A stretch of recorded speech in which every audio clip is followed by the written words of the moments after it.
What I've got here is one of these little portable CD players from the early 90s made by Sanyo.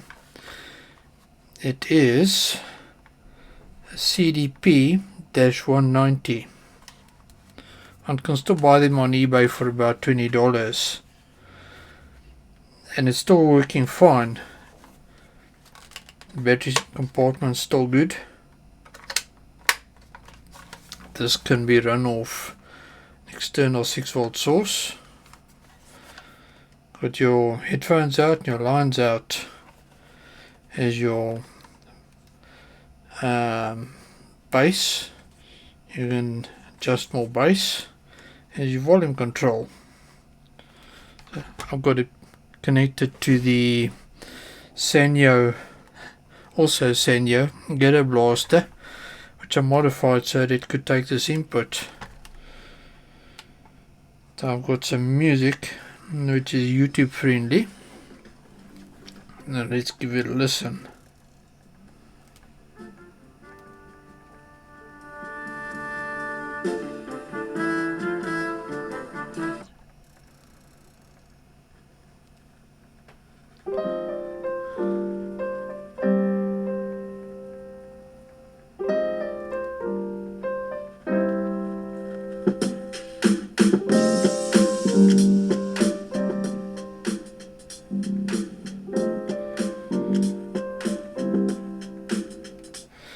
Now notably, when using it on headphones, there's some scratchiness off the volume knob. So what we're going to do is go ahead and fix that. So I'm going to take the Ghetto Blaster away.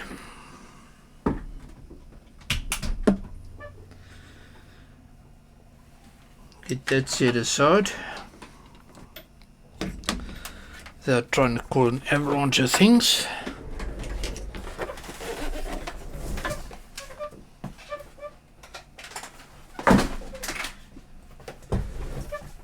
And now we have space to work.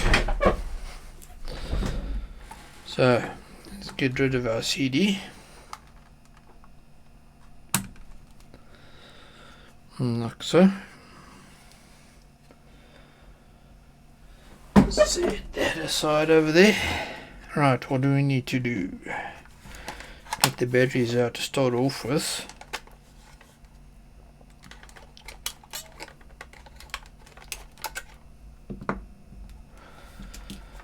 And then we need a small screwdriver. Phillips by the looks of things.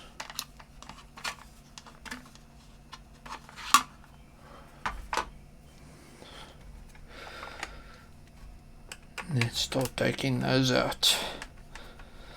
This thing's still in pretty good condition. It has had plenty of use by me. Got this in the early 90s. Now what I did is I had it arranged so that I could plug it into a power amp underneath the seat of my little Datsun truck, so that I could listen to CDs in my truck. That worked really well.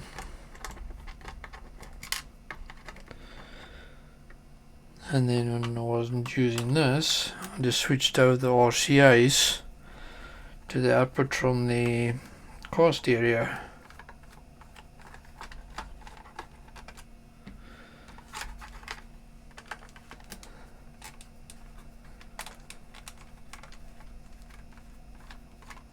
Right.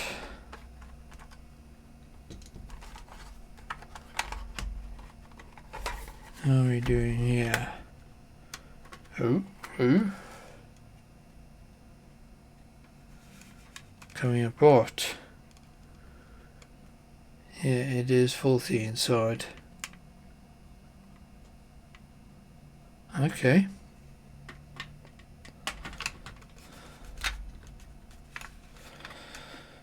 So, okay,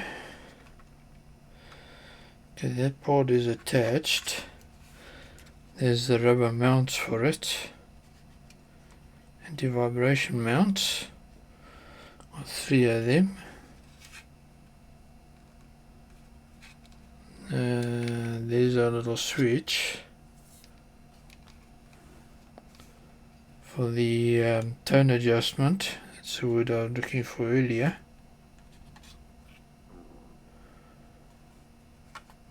I'm trying to see if there's screws holding this board in. I don't think so.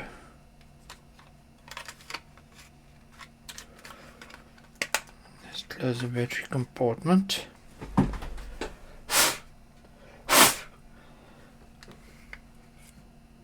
What's that? Oh, that's a switch. That's a battery, that's the lid closed switch. There's the switches for the operation.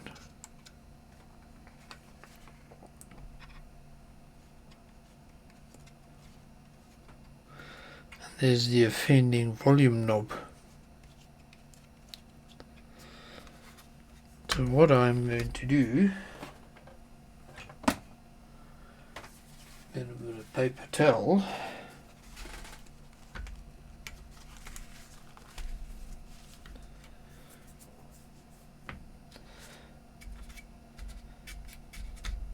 Let's see, I don't think there's too much else needs cleaning here. The inside of the LCD is clean.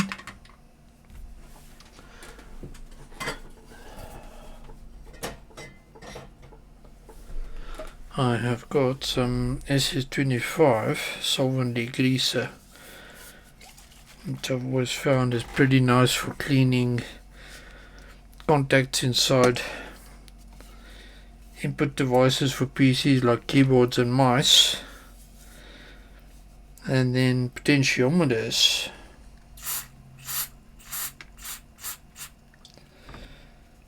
And then drizzle a bit on like that and work that to and fro.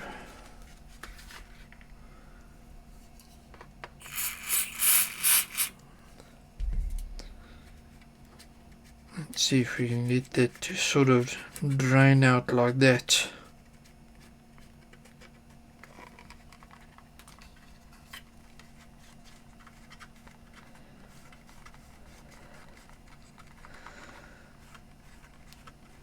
Because I could desolder those 5 pins.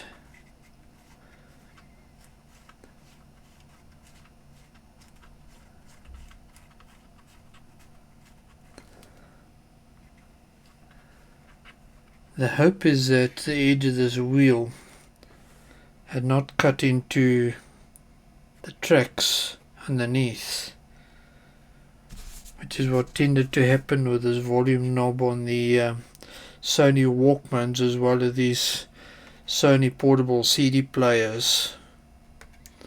That wheel could sometimes dig into those 5 tracks over there and then actually sever them.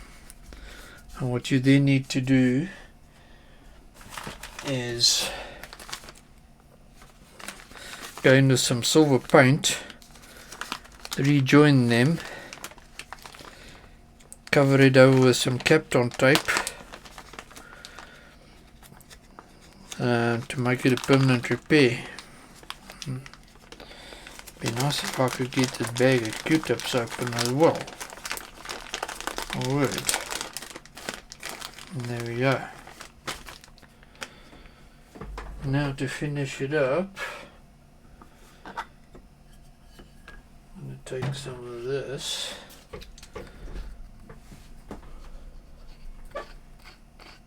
Got a bit of IPA in it.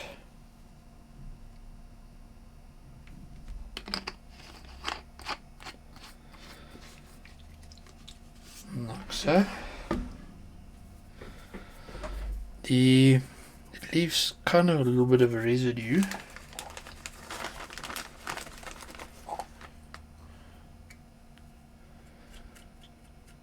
Let's see if we can get that cleaned out.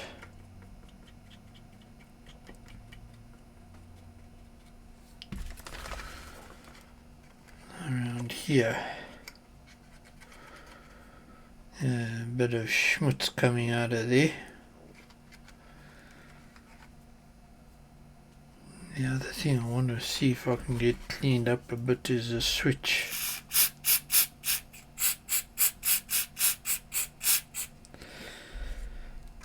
see if we can work these as well. I noticed the back button was a little bit sticky or reluctant to do its thing.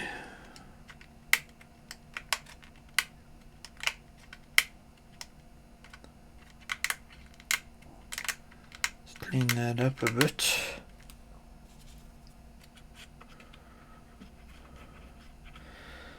This thing saw a lot of use while I was using it.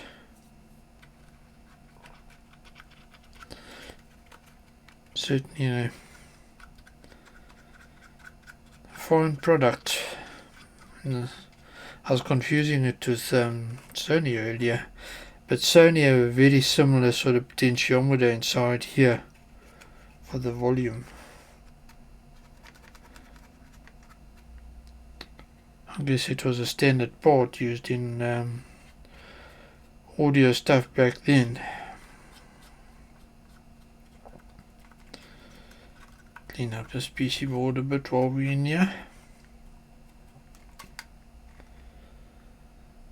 Oh yeah, very dirty.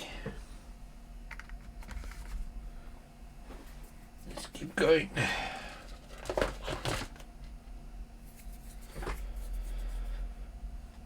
suppose there's no harm going in here. Cleaning up those switches a bit as well.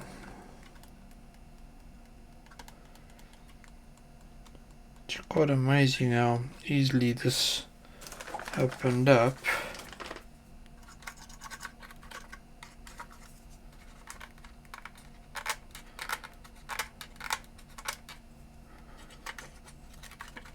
Which is rather nice.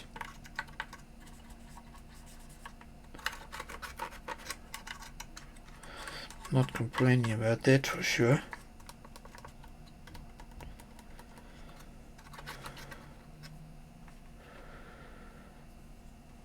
Right, that switch feels nice. The volume pot feels nice and smooth now.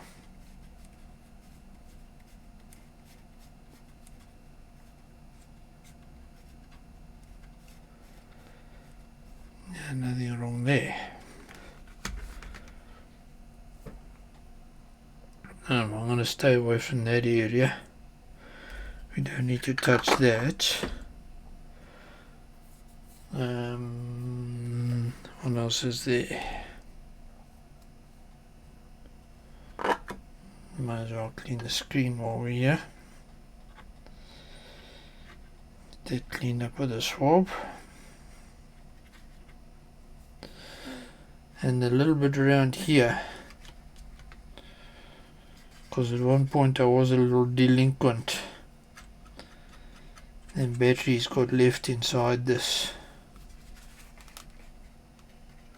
Fortunately the damage was minimal.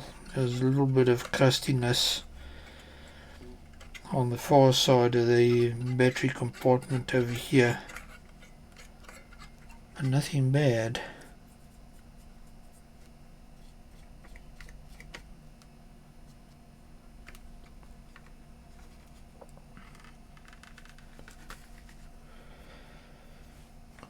Let me go and get some. See if I've got a little bit of petroleum jelly to put on.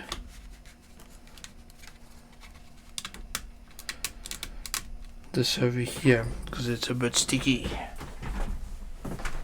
A little bit of this stuff obtained.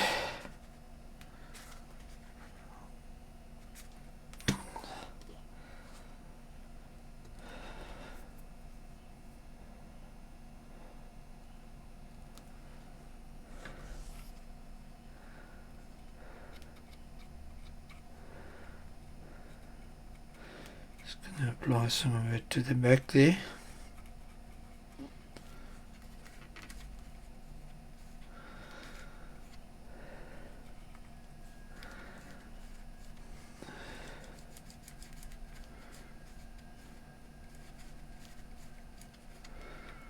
Yes, some of it's going to come through the front. That's okay.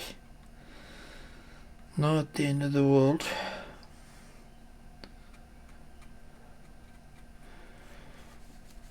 Lubricate that part up a bit.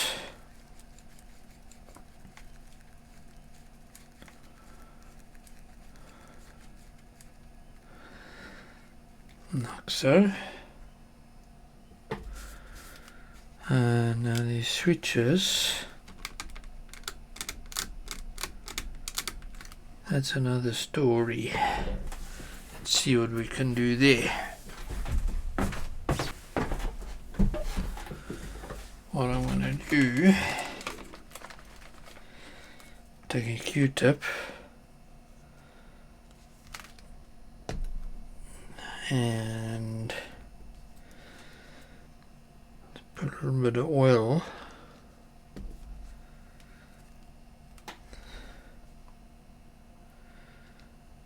onto it like so.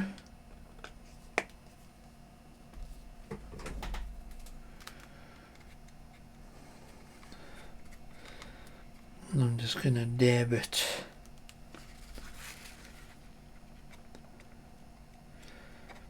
Down there.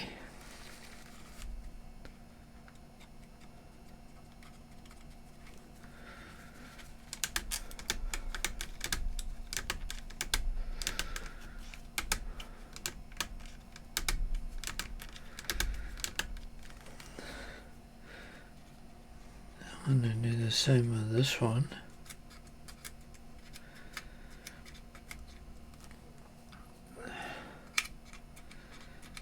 Just a tiny bit.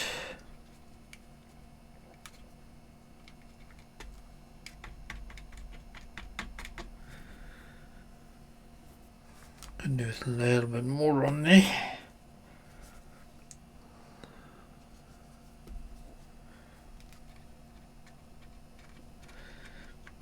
There we go.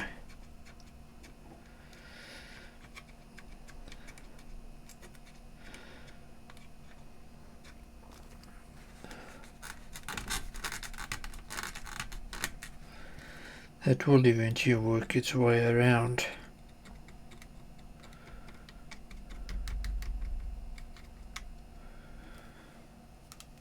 In the other place, I'm going to put it on the shaft of the switch for the lid closure, just like that. Just a sniff of the stuff.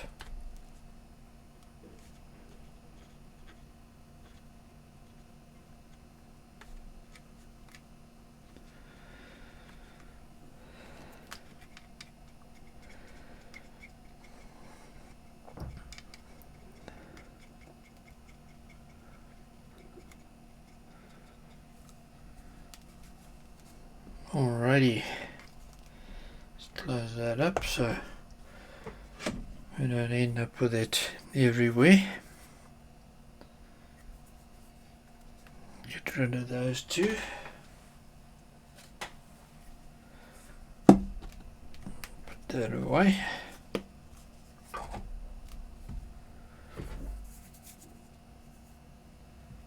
Alrighty.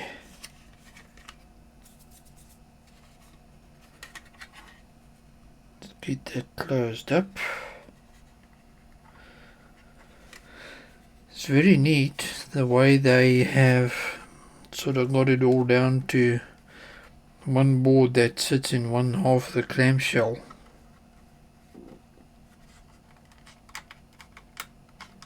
Yeah, that switch feels alright. Certainly the volume control feels very nice now. It wasn't that obvious when listening on speakers, but when on headphones you notice the scratching quite badly.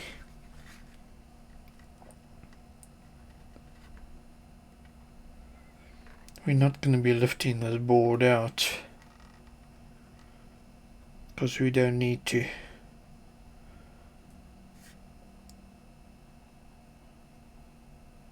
There you go, that's some proprietary audio chip over there. And there's something over here as well.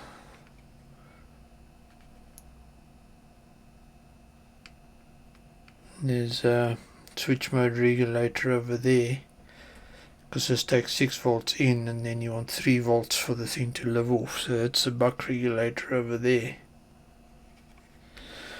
Alright, enough faffing around, let's get it back together.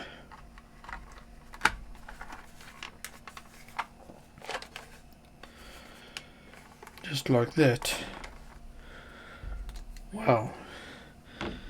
Imagine if all things were this easy to open and close. Generally it is a massive around faffing with these things to get in and out of them. Very elegant design. 3 more screws holding it together.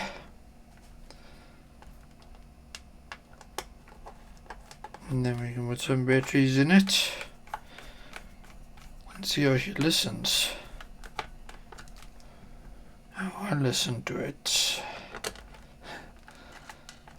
Come on, get in there. Duncan, what are you doing? Come on. Shape up. Yeah, this is turned into something which is not really too technical or really that interesting. And just opened it up.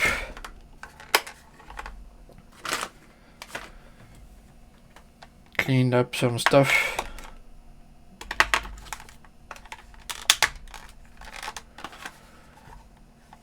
Lubricated it. Why not put that CD? There we go. Ooh, just noticed, also by Sony.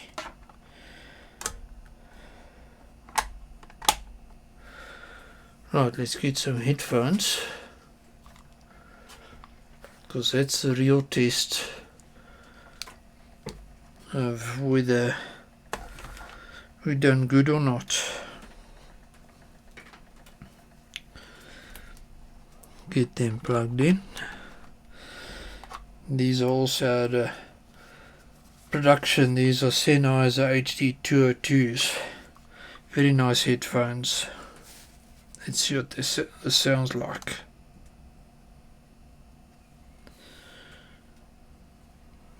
Right. Now the whole button is on.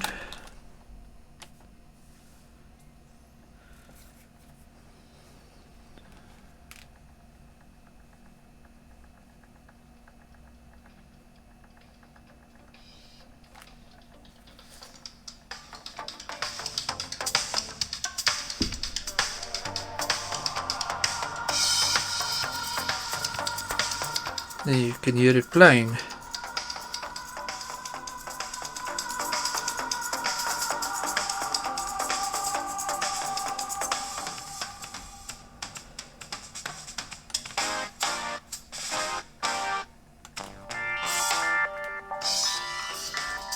Let's test all the buttons.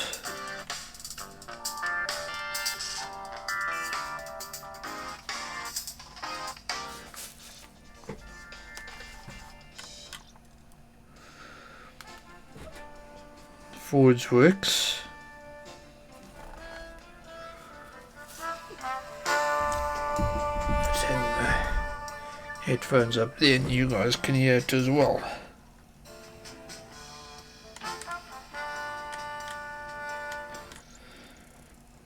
That may need to dry out a little bit. Let's see, backwards. Yep, that's working.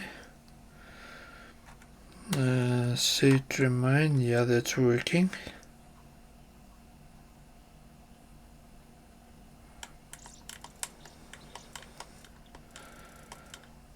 Forwards is working.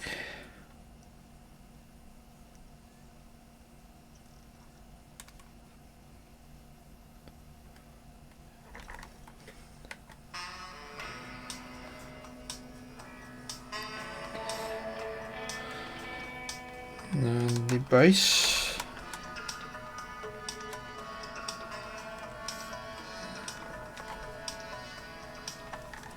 I didn't really care much for the bass. I used to just leave it on flat.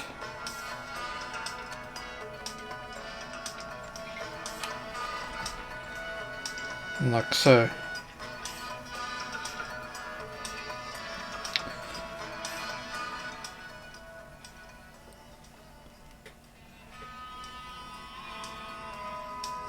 Yeah, the volume's absolutely nice and smooth now.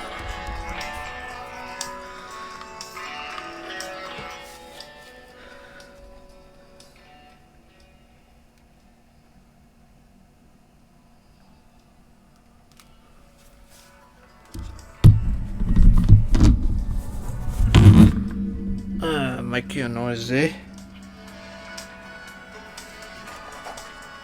Yeah, I've had a lot of luck with this stuff. It smells sort of like furniture polish when you use it. Cleaning pots and switches. This is actually a South African product. Specialized Chemical Solutions in South Africa.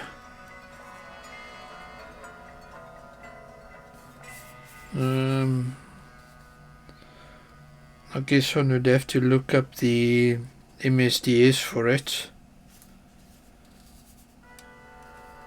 But it cleans potentiometers beautifully. And we were lucky that the tracks had not been cut on the potentiometer, which can happen with them. That's feeling absolutely nice and buttery smooth now. Next button works.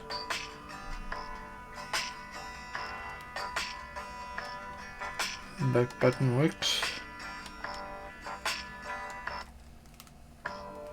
Yep. Stop button works. Play button works.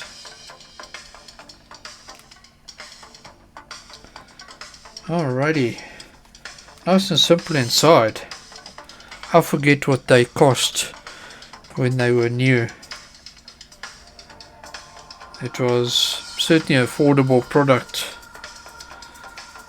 This was a couple of years into when compact disc players started coming out. The portable ones came out in the late 80s, mid to late 80s. And then these things were mainstream by the early 90s. There's a lot of them available. And then I got one for portable use and also for use in my car, because it stood up quite well to being used in the car. I didn't have trouble with it skipping and so on. Could move around with it. It was very reliable. Yesterday I found it.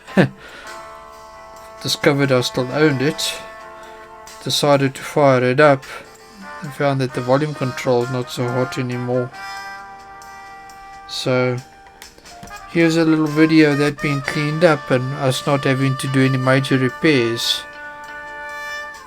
So that's it. We are done. Ladies and gentlemen, thank you for joining me for another video here. There's a little bit of audio stuff, which was nice.